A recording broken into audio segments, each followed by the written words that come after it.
Hello, good morning. Welcome to FXStreet Currency in Play. I'm Matt Brown, and I'm joined down the line by Ed Matz from Matrix Trade. Good morning to you, Ed. Well, let's kick off with the top trends for today. And there seems to be a common theme here being the dollar strength. So looking at the top trends, euro-dollar trading at intraday lows, pro-dollar sentiment prevails. I've got cables slumps to two-week lows near 133.70, albeit trading a little bit higher at the moment as the dollar shoots higher. And dollar yen jumps to 2 months high with King Dollar ruling the roost. This brings us on, Ed, to your first slide, and we're looking at time for safe havens. We have Donald Trump, which I believe is that a Batmobile there, about to run over potentially some of the safe haven assets. So good morning to you, Ed. Talk us through this cartoon you have here. Well, essentially, it's exactly that. We started with something we've been working on for a long time. A lot of people will know that we're looking and trying to manage the markets into what we believe will be a tumultuous time, stock market crash based on 1929 and 1987. And although we believe we're yet to see the high, what we're seeing is a breakdown in correlations. One of the worries we had, or one of the confusions, if you like, is some of the safe haven currencies. And we've done a lot of analysis looking back through the years as to whether the yen and Swiss franc and even the bond markets in gold are trading like they should be safe havens if we think they're right. We're going into a crash. And what was interesting about the weekend, you saw some risk aversion. Mm-hmm.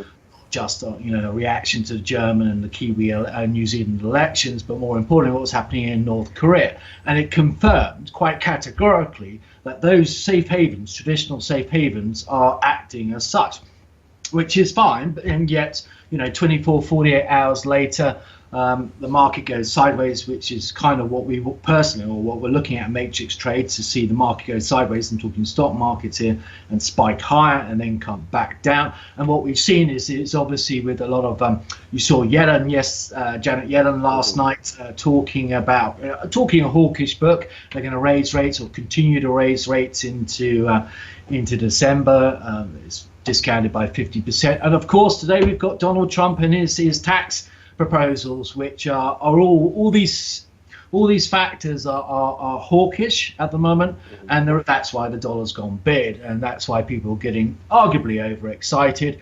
But for us, it's a question of managing what we think is proving to be a very accurate template.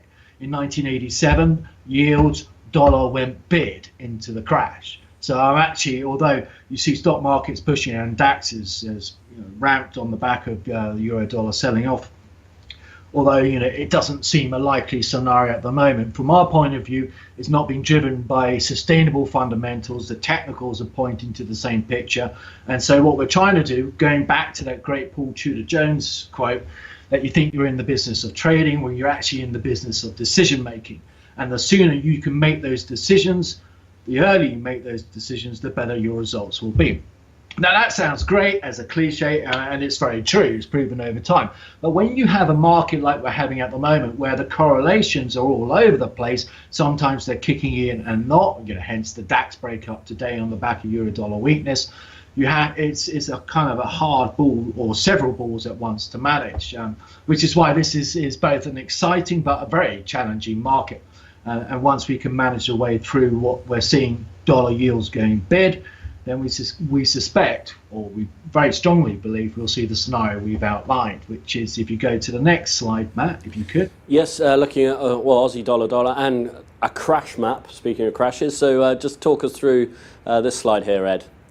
Yeah, well, you got it in one. This is one of the maps. This is what the Australian dollar did into one of the stock market crash. And you tell me, Matt, because obviously one thing we focus on is trying to identify matching conditions with price action. Mm-hmm. And you tell me, does that look the same as what happened 30 years ago? Oh yeah, I mean, it's pretty much overlaid straight on. They're one of the same, almost, bar a little bit of diversion. So yes, I mean, it doesn't bode well, let's put it that way. It doesn't bode well for the Aussie dollar. Now, interesting, the thing that people will not necessarily remember, because they won't have been around in, say, 1987 or indeed 1929, although foreign exchange was fixed by and large in 1929, what they won't realize is that certain things happen when you go into risk aversion modes. And obviously we don't feel like we're in one at the moment because stock market's a bit. But one thing that does happen, you see certain currencies act as safe havens, the yen and the Swiss franc, and they've proved that they are still in that model, which is why now, last 24, 48 hours, they started weakening again on the back of stock market strength. But one of the two currencies that get hit big time, where is the Australian dollar and the New Zealand dollar, which is kind of interesting on the back of the New Zealand election. And the Aussie, you can see, is following a risk aversion path. So dollar strength, going back into the comment about the dollar yields going higher and dollar going higher into a potential market turnaround, you're seeing the Aussies actually mapping it out perfectly. And that what we're seeing now is the beginning of a decline in the Australian dollar that will take us into the opposite for most currency pairs. You'll see the dollar weaken, but the Aussie will continue to weaken as well, which creates some great cross plays in terms of volatility. If you have the Australian weakening and the euro going strong later, then that's Euro Aussie. It's one of our favorite trades for a potential stock market crash, and it kind of strips out the US or the dollar elements to allow us to trade what is potentially a very exciting market. Understood. So potential trade there, viewers. So moving on, looking at the euro dollar, and just talk us through this particular slide and where potentially this euro can go from here. A little bit of weakness over recent sessions. Yeah, just a little bit. Finally, Matt, I haven't actually got the euro dollar differential chart up there, but I was talking about the need for it to realign with its differential, and that's exactly what we're seeing now with the breakdown in, a lot of people looked at it in terms of a bullish triangle, but it's quite clearly a head and shoulders. And I've had a bit of fun with this in the last 48 hours because one of the technical formations, the technical formation that everyone knows about is a head and shoulders. So particularly in a market that's very strongly followed like the euro dollar, the world and his wife and his dog knows of this euro dollar head and shoulders, and it's broken down and it has a target of 115.92.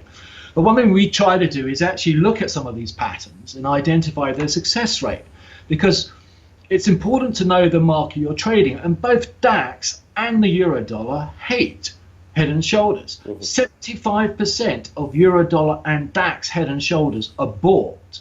So in other words, they trigger the break as euro dollar has done at 118.2040, has a target of 115.92, typically goes 75% of the way to meeting the target, so it looks like a good formation, and then ramps, aborts. What that effectively says, Matt, is in fact that there's a strong high probability trade of fading this euro dollar decline based on the head and shoulders. In other words, you buy 75%, so we're talking below 117, 116.60, 116.90, whatever the price action is indicating at the time, but you buy it against the head and shoulders target, which is the ultimate screwball.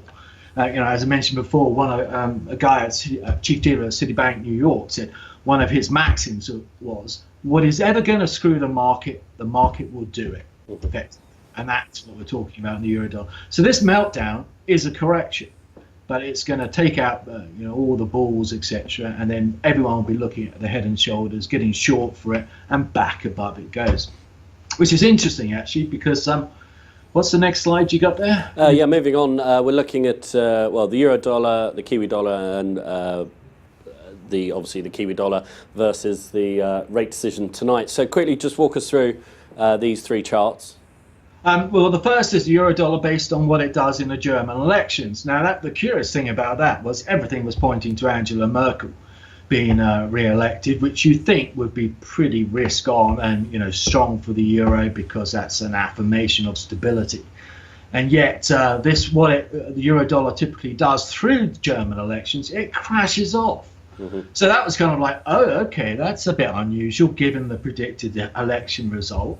And lo and behold, what happens? You've seen a resurgence of the far right in Germany. There's uncertainty. She cannot form necessarily a strong political support in terms of getting the administration and some of the reforms through. And there's uncertainty, so the euro dollar crashes off in line with the average.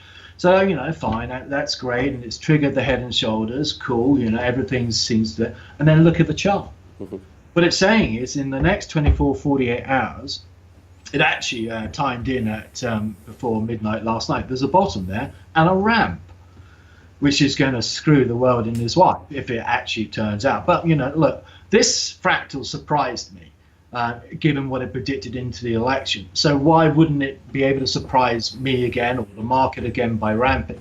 And I think that what it says, Matt, is the euro is going to sell off now, and then it will recover through into New York, into Trump, and then start getting volatile. So although that says it goes all the way back up, I think we'll see a ramp in the euro dollar back to the neckline. It's quite a thin volume break on the head and shoulders, relatively speaking. And that typically when you get a low volume break on the head and shoulders, it pulls back because it needs to affirm that it's a head and shoulders. So that's, we should start seeing next 48 hours the euro recover, and then everyone says, oh, that's gone, and then it can crash off again, just in like the election fractal. So it seems to be panning out. And the same thing with the Kiwi, New Zealand election, similar setup, far right resurgence again, denying any strong effective government, although the National Party won again. This the Kiwi election average is based on 3 previous elections, which were all National Party, similar situation, all 3. And you've seen the Kiwi selling off through the election. And interestingly, it's approaching that 71.30 low into the rate decision tonight. So it's getting potentially very, very volatile there. But the Kiwi is a risk aversion vehicle, what for some reason we've called Ravage, risk aversion edge. And what it's saying is, although we should get a ramp again, possibly on the back of no real change on the Royal Bank of New Zealand tonight, coming out and saying, okay, things are looking hawkish, inflation, growth, etc., but politically uncertain, so we're not going to do anything. And you'll see the Kiwi come back up. That's effectively as a selling opportunity for the same crash-related trade. So it's interesting, and as I say, it's exciting and very challenging. Understood. Well, let's briefly just have a look at the economic calendar. We've got durable goods, pending home sales coming out from the US. Look for crude stock changes as well for oil traders.